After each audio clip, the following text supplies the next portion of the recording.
I've always wanted to make this video. My name is Blossom and today I'm going to be ranking every single Bayern Munich player of the 2020-2021 season. As you can see, I am back in Tier Maker and I found the FC Bayern München 2020-21 Spieler Tier List Maker. Alright, so going from Manuel Neuer all the way to Leroy Sané, I'm going to give you my personal thoughts and compare them with their Bundesliga statistics of the season. So for those of you that don't know me, if you are a football kind of YouTube viewer and you've never seen my channel before, hello, my name is Blossom, welcome to the channel. I usually do car videos on my channel, specifically a car game called Top Drives, but a lot of my viewers know this, and if you're watching, I am a massive Bayern Munich fan, okay, or Bayern München fan, alright, Bayern Munich, Bayern München. I've loved them all my life. I love Bayern, I live Bayern, I breathe Bayern, I am part of Bayern, okay. I grew up watching Bayern because of Thomas Muller. He is my favorite player of all time. This is a Thomas Muller Bayern jersey. I think this was the 2016-2017 jersey, if I remember correctly.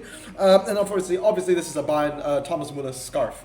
He is my boy. I love Thomas Muller. I am so happy he is back in the German national team, as he should be. But yes, I have been a Bayern Munich fan for as long as I can remember, and today I want to rank every single player from the 2020 to 2021 season. Now, how I'm going to be ranking them, now let me tell you real quick. I'll be ranking them with two parts. I'm taking two little sections into account. The first section is the Bundesliga stats, because I got that from OneFootball, so shout out to OneFootball. They don't sponsor me. They sponsor like all the football YouTube channels, but obviously I'm not a football YouTube channel, but I really want to do this because I'm just super passionate about Bayern. Like literally, like there are three things I'm super passionate about, okay? Cars, FC Bayern, and like maybe it's just two. Maybe it's just cars and FC Bayern. I guess fitness.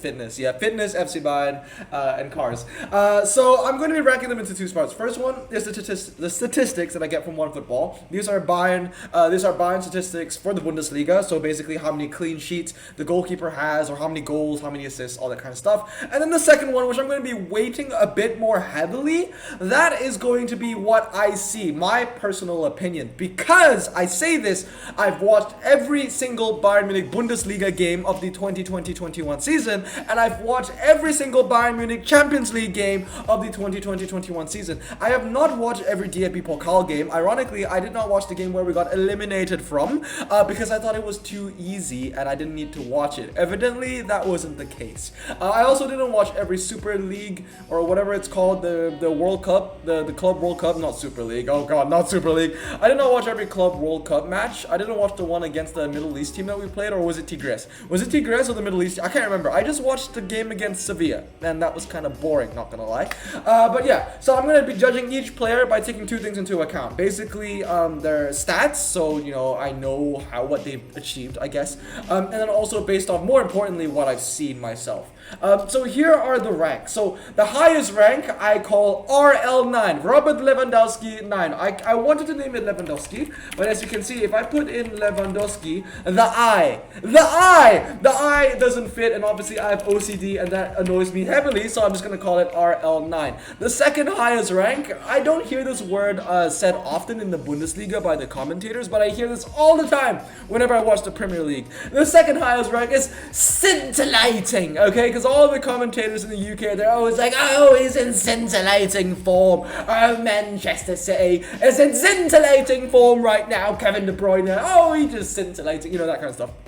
So, scintillating, that's the second highest. Third highest here is worthy. These are players that are great, but not just Robert Lewandowski level, you know? And then under worthy is needs time. These are players where I kind of watch them, I'm just like, you kind of disappointed me this season, but like, I can see the potential in you. It's like maybe players where maybe their shot is off, or their timing is off, but their work rate is high, and you can see the passion in them, and they want to play for the badge. So they kind of just need time and training, okay? So under needs time, the next bracket, I guess, the next tier is failure. These are players that underperformed and I have no faith in, and they should leave the club at the end of the season. Under failure, this is the worst of the worst, because as you can see here, we have Xerxes and Chris Richards. Those two guys are on loan, so I'm not going to judge them. But under failure is the worst of the worst. And you might be thinking, what is worse than failure? Let me introduce to you Leroy Sané.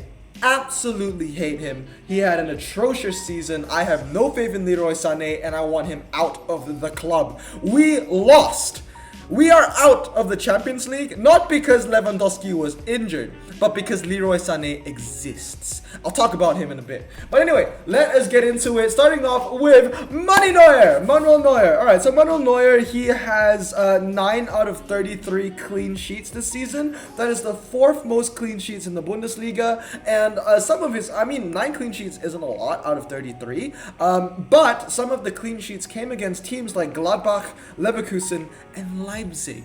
Okay, so he came up in the big matches, and he has saved 2 out of the 3 penalties that he came across this season. 1 on the final match day, of course. So, Manny Neuer, how do I feel about Manny Neuer? Obviously, saving 2 out of 3 penalties, that's huge. He had clean sheets against some really big teams, such as Gladbach, Leverkusen, and Leipzig. And I feel bad for Neuer, because I feel like a lot of people are saying, oh, Manuel Neuer is not as good as he used to be. He's just not a good goalkeeper anymore. Yes, Manuel Neuer is not as good as he used to be, but there is no way you can say that he is not a good goalkeeper anymore. Manuel Neuer is still one of the best in the world. He is a better Ter Stegen. If you think Ter Stegen is better than Neuer, then get out of my channel, because that isn't true, okay? Look at how many goals Ter Stegen has conceded in the semifinals and the quarterfinals of Barcelona. I don't watch La Liga, so I only know the Barcelona games in the Champions League, and I can tell you, Ter Stegen has not played well. The guy chokes. The guy chokes on fat German sausage. All right, Ter Stegen sucks. Okay, if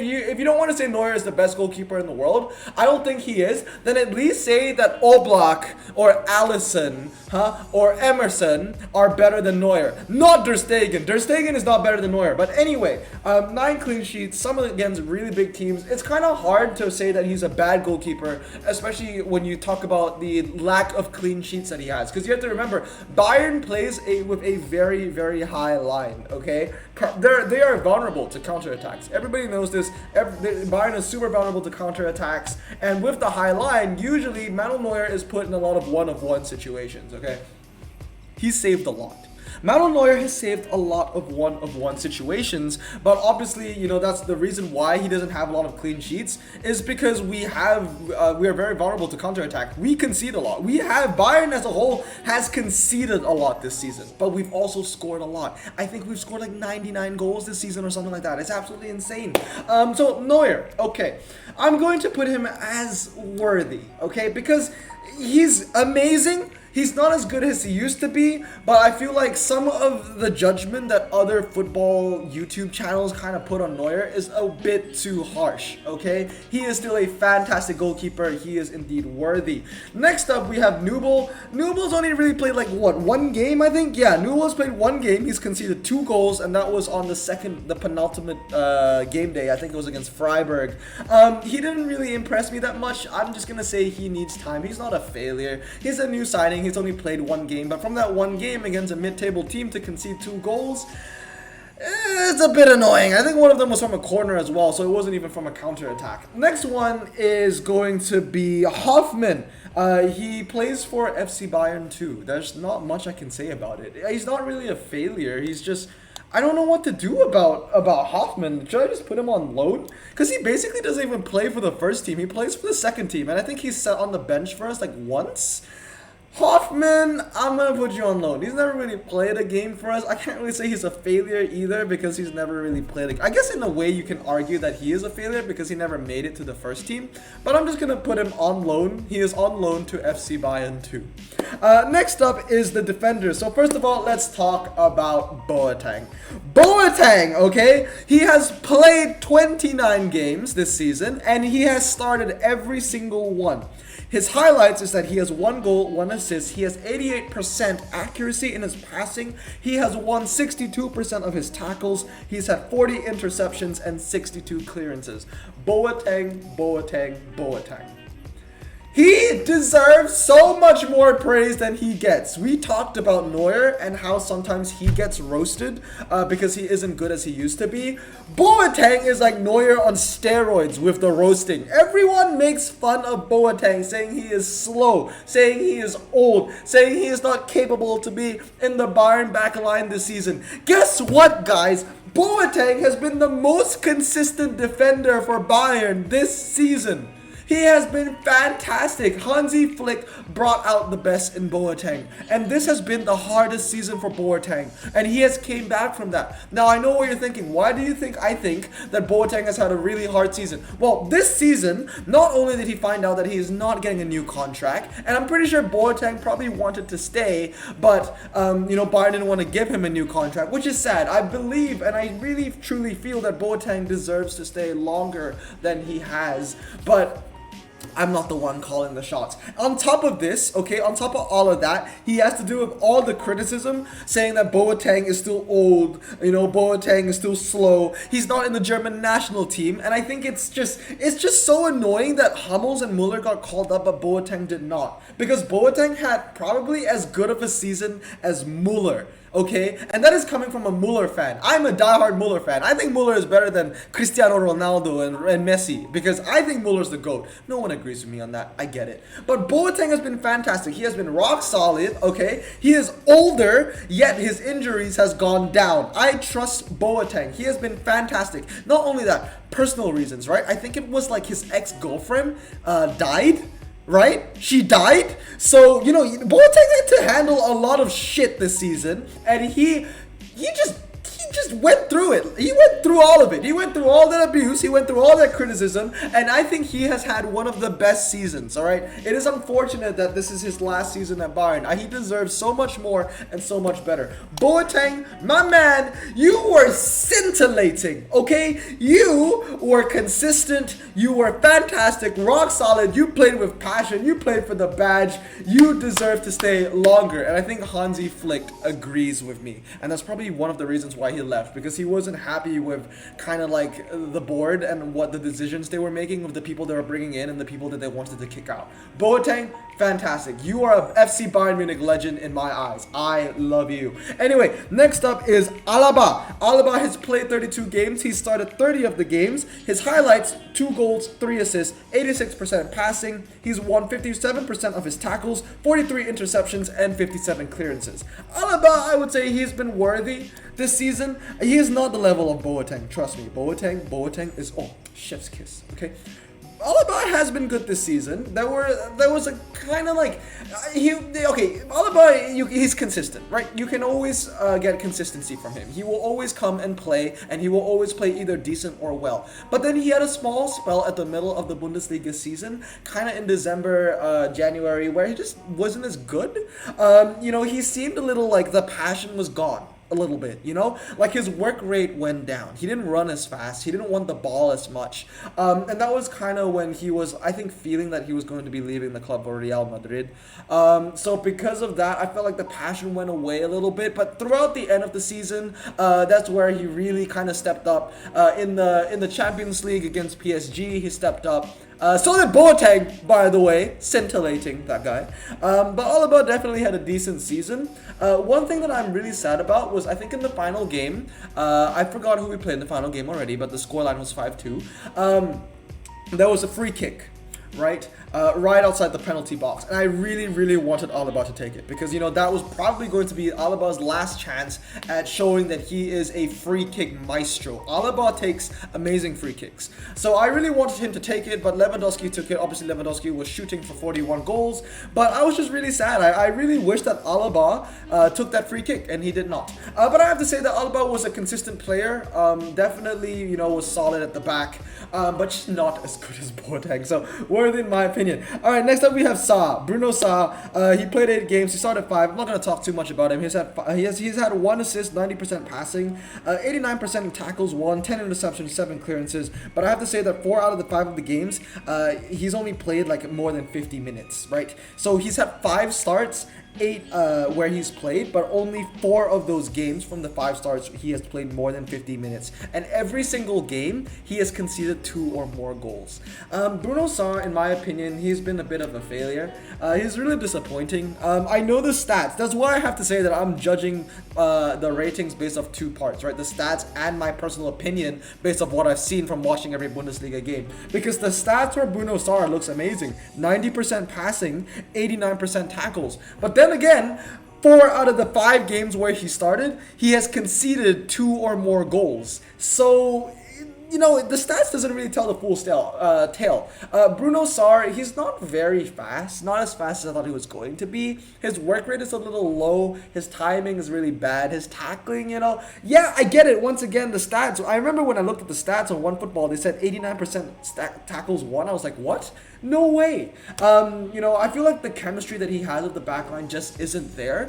Hopefully, we'll see more of him next season. I'm not going to put him in needs time, though. I think Bruno Saar is a bit of a failure. I mean, even Hansi Flick kind of realized that. He didn't even play any of the games towards the end of the season. And let's not forget that he started the game where we played in the DFB Pokal, I think, against Holstein Kiel or something, where we got eliminated from. So, Bruno Saar was a bit of a disappointment, definitely a failure. Moving on is Sula. Sula has played 20, he started 16. He's had 1 goal this season, 91% passing, 66% tackles won, 21 interceptions, and 34 clearances. Sula.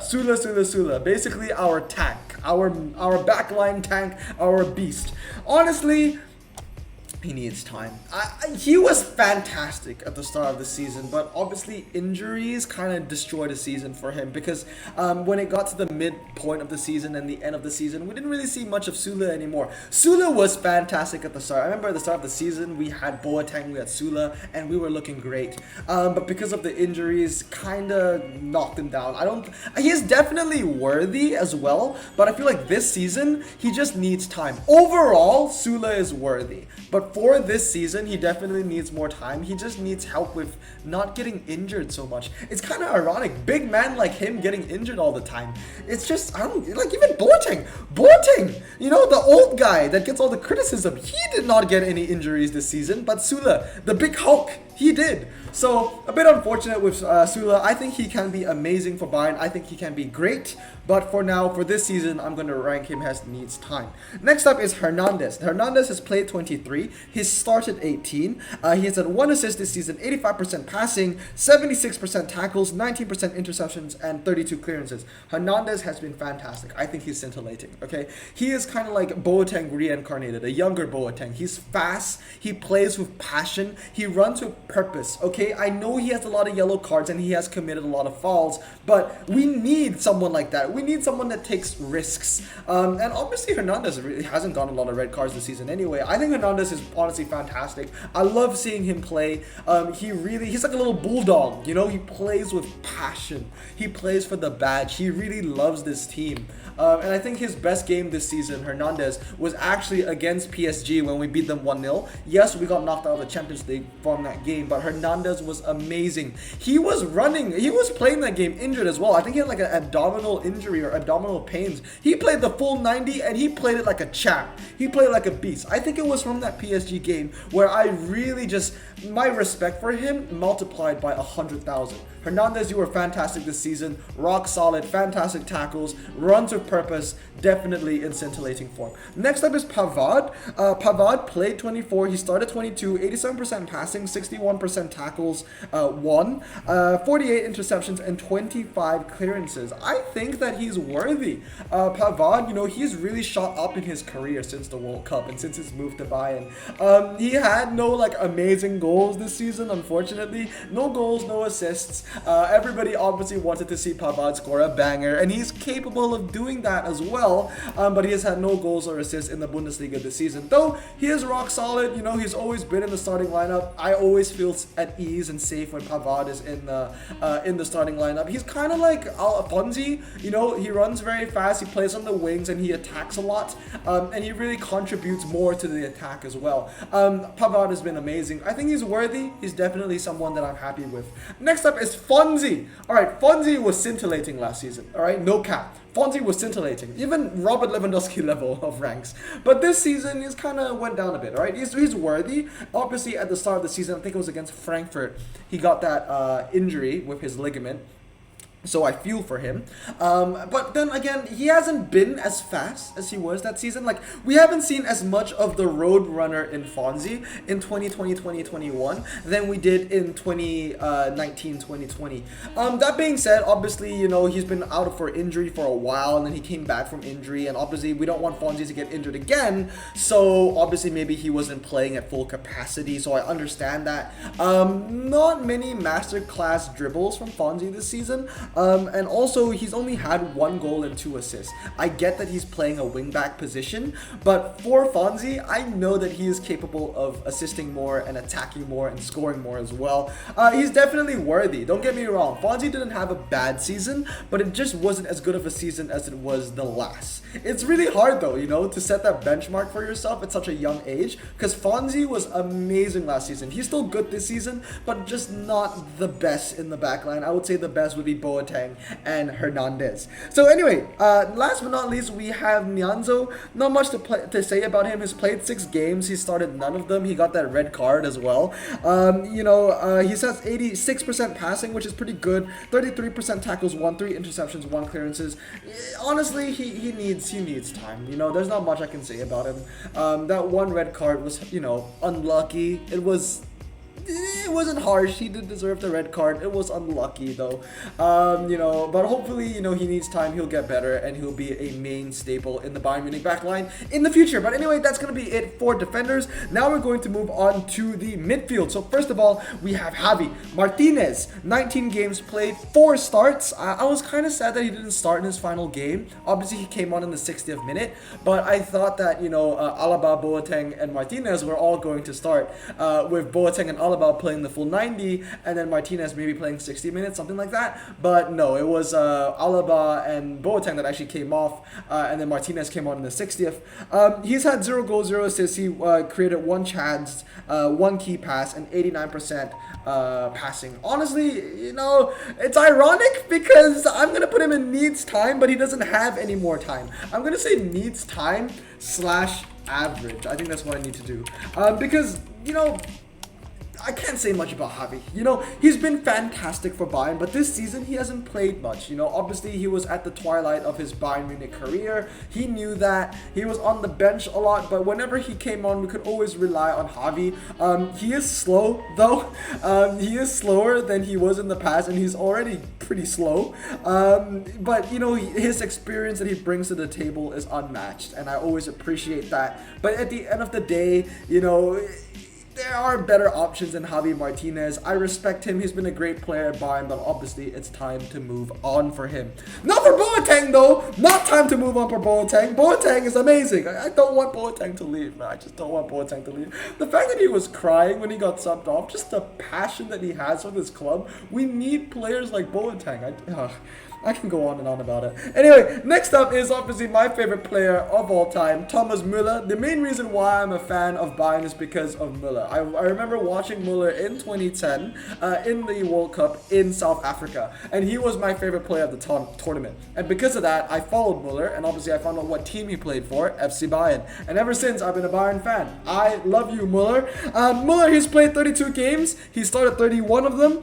He's had 11 goals, one of them being a penalty. Nice to see Muller taking at least a penalty again, because obviously Muller retired from penalties because he was like, I don't feel good taking penalties anymore. And obviously, if you guys remember, Muller back in 2016 was our main penalty taker before Lewandowski. But it's nice to see him take a penalty again. That was very nice. Nice to see him score.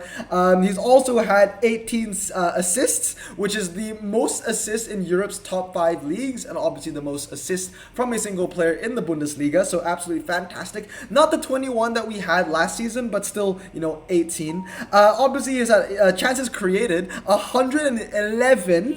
He's had 93 key passes and a passing of 75%. I'm going to put Muller in scintillating. Honestly, I really want to put Muller in Robert Lewandowski, but that wouldn't make any sense because Robert Lewandowski rank is really just for Robert Lewandowski, right? And the main reason why I'm not putting both of them together is because Robert Lewandowski, 41 goals. He broke Gerd Muller's freaking record. It's insane. I'll put Muller at the top of scintillating. He is at the top. He is the highest. He is the best of everyone in the scintillating category. Muller, you are fantastic. I am scared though for what is going to be waiting for Muller next season. Obviously, Hansi Flick and Pep Guardiola were able to really unlock the full potential of Thomas Muller, and that's why 2016, 15-16, and obviously this season and last season were some of Muller's best seasons. Kovac sucked. Kovac didn't know how to unlock Muller, right? Ancelotti, I think he is my most hated manager. I hate Ancelotti, by the way. He was horrendous at Bayern, and I hated all of his lineups. He didn't know how to unlock Muller's potential. So I just hope that Nagelsmann is able to continue what Hansi Flick has done and continue to play Muller at the top of his abilities. Because we all know what Muller is capable of. So I hope Nagelsmann will play Muller. He will be a mainstay in the starting lineup, and he wouldn't be treated like how Kovac or Ancelotti treated him kind of in 2018 to 2019 kind of situation. So Muller, absolutely fantastic. Next up is Kimmich. Goretzka, sorry. Goretzka played 24, he started 18, 5 goals, 5 assists. Obviously he had that one period of the season, kind of like in the middle, in between the mid-season and the late season, where he was really on fire. Obviously, you know, it was Goretzka, that was his name, right? 18 starts, 5 goals, 5 assists, 24 chances created, 19 key passes, 88% pass accuracy. I'm gonna put him in worthy. He is a beast. Obviously, injuries kind of came at the wrong time for Goretzka, but whenever he has played, he has always been solid. He is like the Niklas Süle of the midfield. He is a beast, but gets a surprising amount of injuries. He scores bangers too. Goretzka, he is underrated. The man scores bangers. He plays with confidence. He runs with purpose. Fantastic. Definitely had a good season. Worthy for him. Now, I know what you're thinking. Why is Goretzka not scintillating? Because he's just not as good as Kimmich. Kimmich is fantastic, man. Kimmich is like, the fact that, you know, we found a replacement for Lahm is mind-boggling, because we haven't really found a replacement for Ribéry or Robin. I feel like Gnabry and Coman, they're slowly getting there. They've also improved this season. I'll talk about them in a bit. But Kimmich, man. Kimmich has replaced Lahm just like that. You know, he didn't take 2 seasons to, you know, get to Lahm's level. Like, he just got there. Kimmich is fantastic. He's played 27, started 25, 4 goals, 10 assists, and all of his goals are like bangers, by the way. 76 chances created, 66 key passes, and 88% pass accuracy. That guy's a sniper, okay? That guy makes Toni Kroos look like crap, all right? Kimmich is fantastic. He is, in my opinion, the best midfielder in the world, alongside probably Bruno Fernandes and Kevin De Bruyne. Kimmich is fantastic. In fact, I'm going to put him again, probably above Hernandez. So it'll be Muller, Boa Tang, Kimmich, and Hernandez. They're all scintillating, but then they all have their tiny little rankings in their own ranks. So next up is Tolisso. Tolisso. You need time, man. I mean, he's been injured. You know, whenever he's gone on, he's been decent. He's scored some goals. He's had 1 goal, so not some, 1 goal, 0 assists. He's played 16, started 7 chances created, 7 key passes, 87% passing. You know, whenever Tolisso comes on, you know, I don't see much of him. He's kind of just there. He's quite consistent in being decent. He's not consistent in being good. He's just consistent in being decent. You know, he's kind of like that game where you're watching a Bayern game, and then like maybe in like the 25th minute, then you realize, oh, Tolisso's playing. Or, you know, he's just someone that comes on in the 60th minute as a substitute, that kind of situation. Tolisso's kind of just you know, he's okay. He's okay. He needs time. I think he can be great. As long as he isn't like cursed with injuries next season, I think he can get to the level of Goretzka in the worthy category. But right now, I think he's kind of playing at the Javi Martinez level. You know, he's kind of just, he's existing. You know, he's not bad. He's not throwing. He's not, you know, horrendous. But he's not amazing either. So he needs time. Tolisso needs time. Next up is Roca. Roca is a failure. I don't even know why he's in the team. He's played 6. He started 2. 0 goals, 0 assists, 1 chance created, 1 key pass, 89% passing. I don't like it. I hate it even when Bayern gets players from Real Madrid. Why? Don't get players from Real. If we're getting players from Real Madrid, it's probably because Real doesn't want them. And if Real doesn't want a player, it probably means they're kind of washed up. You know, Roca, disappointment. James Rodriguez, disappointment. I think the only player where we got from Real, which actually was really good, was Xabi Alonso. Xabi Alonso was fantastic. I loved seeing him play with Philipp Lahm. But, you know, Roca, James Rodriguez, or, you know, Coutinho from Barcelona, that kind of energy, I don't like it. I just don't like it. I don't like it when Bayern buys players from the Spanish league. There are our competitors. If they were going to give us a player, it's probably because we don't want them, or they don't want them anymore. They're not as good as they used to be. Roca's a failure. Whenever I see Roca play, I'm just like, why? Why are you even here? So don't really care about him. Next up is Thiago Dantas. He's played 2 games. He started 1, 0 goals, 0 assists, 1 chance created, 1 key pass, 77% passing. He's a bit of a failure. I mean, there's not much to say about Thiago Dantas because he's leaving along with Douglas Costa. I'm going to put Douglas Costa in here as well. Him and Douglas Costa are kind of same energy, honestly. You know, they didn't play a lot. They didn't show a lot. And when they were on the field, they didn't really do anything, really. They were just like, oh. Douglas Costa was a bit more of a disappointment than Thiago Dantas, obviously, because Douglas Costa, we've seen what he was capable of under Pep Guardiola. He scored bangers under Pep Guardiola, but this season, I mean, what? He played like 2 games, got injured, and then we never saw him again. So Douglas Costa, you're a bit of a disappointment. I was excited when you came back, but yeah, you didn't really do much, and it looks like Juventus doesn't really want him either. Anyway, so now we are going to move on to the last midfielder, and that is Musiala. Oh, Musiala, you are worthy, my friend. Not scintillating, not yet, not just yet, but Musiala, yeah, you are worthy. He's played 26 games. He started 7, 6 goals, 1 assist. 6 goals from 7 starts, by the way. 9 chances created, 84% passing, 8 key passes. I can really see that his confidence has been improving, you know, throughout the season. Definitely, I think it was like the last game of the season. He started taking shots with less second thoughts. I love that. I love to see the confidence growing in Musiala. He has been fantastic. I remember the first couple of goals Musiala scored. His celebrations were like, he was like shocked. He was like, oh my god, I actually just scored a goal for Bayern Munich against a Bundesliga side. I love that. I love Musiala. I can't wait to see what he brings to the table. He is definitely worthy of the Bayern badge, and I just can't wait to see what else he brings in seasons to come. Him and Fonzie are going to be fantastic. Actually, everyone in here besides Alaba, obviously, because he's leaving. You know, I can't wait to see more of Fonzie, more of Goretzka, more of Neuer, you know, more of Pavard, and especially more of Musiala. Musiala, you are a shining light in the Bayern Munich kind of like youngster category. Him and Fonzie, definitely same energy. Alright, so next up we are going to go to the strikers. Obviously first is Robert Lewandowski. He needs no introduction, okay? I was a little sad that he took the free kick in the final game. Like I said, I wanted Alaba to take it because he was leaving. And obviously Robert Lewandowski doesn't really score free kicks. He scores everywhere else, but not a lot of free kicks. He scored, I think, every single penalty this season. 41 goals, obviously. 7 assists from 29 games with 28 starts. He's had... Okay, here's the insane part, okay? Robert Lewandowski's minute per goal ratio. Lewandowski has scored a goal every 60 minutes. One every hour that passes on a Bundesliga game day, Lewandowski scores a goal. That is how clinical he has been. Alright, shots on target, 59%. Lewandowski's been fantastic.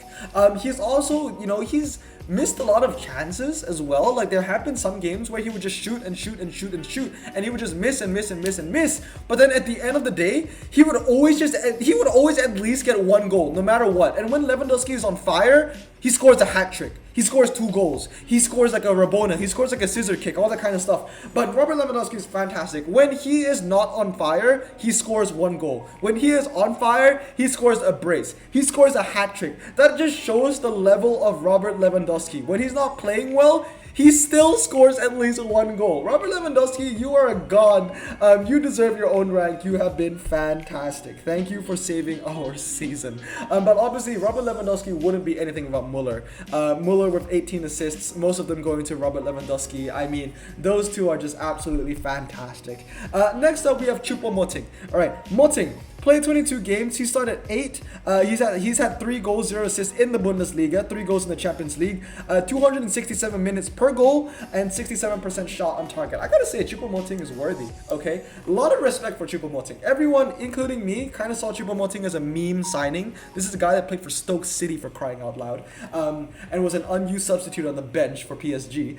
But, you know, Chupa Moting has actually been fantastic. The fact, like, everyone was like, Bayern is screwed against PSG. We don't have Lewandowski. Lewandowski, Chupa Moting isn't going to score any goals. Well, guess what? Chupa Moting scored 2 goals against PSG. Oh, you know, for what I care about, Chupa Moting did his part. He did his part. He came up in the big games and he scored goals for us. Chupa Moting, I am proud of you. Thank you so much. I'm glad to see that he's staying on for another season. I think he definitely is worthy. Chupa Moting is a fantastic backup to Robert Lewandowski. I'm not joking. He is a fantastic backup to Robert Lewandowski. Also, when Robert Lewandowski was injured during the Bundesliga season, Chupa Moting also scored like 2 of the goals. So, you know, fantastic. Him and Musiala were on fire when Robert Lewandowski was injured. Chupa Moting, man, I'm proud of him. I'm proud of him. He really stepped up to the plate and he actually provided more than I expected of him this season. Chupa Moting is fantastic. Our failure against in the Champions League against losing to PSG was not Chupa Moting's fault. It was not Robert Lewandowski's fault for being injured. It was Leroy Sané's. I'll talk about him in a bit. So, Gnabry and Coman. I would say Gnabry is worthy. I actually this season I say he needs time. He was average. I think. Okay, so Gnabry played 27, 20 starts, 10 goals, 2 assists, 164 minutes per goal, shots on target, 57%. Okay, Gnabry, he's been not really injured, but he got COVID twice. He's the only player I've heard where he has gotten COVID twice in a single season. And then at the worst parts of this, worst stages of the season as well, he got COVID again during our game against PSG. And like, are you serious, Gnabry? How do you get COVID twice? But yeah. He has an average season, you know. Obviously, he wasn't much of the Gnabry from, you know, the 7-2 from Tottenham. And I felt like Gnabry had a better season last season than he did, which isn't good. You want your wingers to improve as the seasons progress, as the years progress, especially at a young age that he has. So I think Gnabry is a little bit of a disappointment, not too much of a failure, but he's just been average in my opinion. Coman, on the other hand, I would say Coman has been worthy. Coman has played 29, started 23 games. 5 goals, 10 assists, so 3 more goal contributions than Gnabry, 350 minutes per goal and 50% shots on target. Coman, what can I say about Coman? I was a tough critique of Coman. I remember when Coman first came to the club, I didn't really like him. Coman just in my eyes, Coman just ran fast, he dribbled a lot, and his crosses sucked. That was it. And that truly was the case. You know, when Coman first came to Bayern, he ran fast, he dribbled a lot, and his crosses went nowhere. And he just cross. And that was him under Niko Kovac. Kovac was just like, come on, just cross and cross. And his cross really found nobody. It was, you know, really disappointing. But this season, Coman has been fantastic, okay? He plays with confidence, he runs with purpose. He's kind of like the Lucas Hernandez for the midfield or for the wingers. He's not injured as well, so I'm very happy to see that Coman is not getting injured, and hopefully that stays. So obviously Hansi Flick has done, you know, wonders with Coman. He has instructed Coman to change his game to where he wouldn't be getting injured so often. And it's nice to see that. Obviously, he's not crossing all the time anymore. He's dribbling a lot more and he's shooting a lot more. And I have to say, Coman, he shoots very well. He shoots very, very well. I mean, he's only had 5 goals, but he's also had 10 assists, which is actually very, very high. So, yeah, Coman has been fantastic this season, and I can't wait to see him progress. If Coman is progressing as he has been this season, like his progression from last season to this season, if it continues on for the next seasons to come, Coman would be a worthy apprentice and replacement to Franck Ribéry for sure. So, yeah, I'm very excited to see Coman's future. Last but not least, is this piece of shit. I want him and his afro out of the club. I hate Sané, alright? 32 games played, 18 starts, 6 goals, 9 assists, 301 minutes per goal, 45% shots on target. So basically, Sané has missed, or from Sané's shots, more of his shots has gone off target than on target. For a winger, that is depressing, okay? And Sané, here's the thing. He's had 6 goals, but none of his goals has actually meant anything. Okay, you can check out all the goals that Sané has scored. They're usually like the 4th or the 5th goal, right? In a game. Like he barely scores the first goal. Sané, he always scores like the 4th goal or the 5th goal. That's usually when the team that we're playing against has already given up, you know, and that's why he gets to exploit them that way. When the going gets tough, Sané runs away. He has no work rate. He has no passion for the club. He is lazy, all right? The game that he had against PSG was atrocious. He was lazy. He didn't play for the badge. Sané is one of those players where if the ball doesn't land on your feet, he's not gonna go for it. Like if the ball is like maybe like 2 inches away from his feet, he's not gonna run for the ball. He runs with the ball, but he's not gonna run for the ball. If the ball, like he's a spoiled kid, you know. It's like if the food isn't on the plate, he isn't gonna go up to the kitchen and take the food from the pot and put it in his plate. No, he wants the food on the plate served to him on the table right there. Sané is lazy. He is selfish. Okay, he thinks that he can makes a difference. He thinks that he can score bangers. He can't. Kimmich has scored more bangers than Sané. Okay, Alaba has scored more bangers than Sané. Goretzka has scored more bangers than Sané. Sané sucks. He is selfish. He is lazy. Whenever he gets the ball, he doesn't want to move closer into the box. He kind of just shoots from range and hopes that it goes in. I hate you! We got knocked out of the Champions League because of Sané, because he didn't want to work hard, because he didn't want to run, and whenever he got the ball, he didn't want to pass it to Muller, he didn't want to pass it to Lewandowski. He would take the shot and he would miss. Honestly, when I look at Sané, when I see Sané play, I think that he's a double agent. Okay, I feel like he plays for the other team. Sané is a double agent. I look at him and I'm just like, why? Why are you here? Why do you exist? I hate you, Sané, and I want you gone. I want Sané sold. And I feel like the main reason why Sané started the amount of games that he did was because of Brazo. Brazo signed him, right? He is Brazo's big signing. We spent 45 million or whatever the on Sané, and then, you know, Brazo wanted his money's worth, so Brazo was like, Hansi, you must start Sané. But Hansi obviously didn't want to start Sané, and we played better with Coman and Gnabry. Why do we even have Sané? We have Coman and Gnabry. Coman and Gnabry have been fantastic this season, especially Coman. Sané is a failure. He is worse than a failure. Go back to Man City.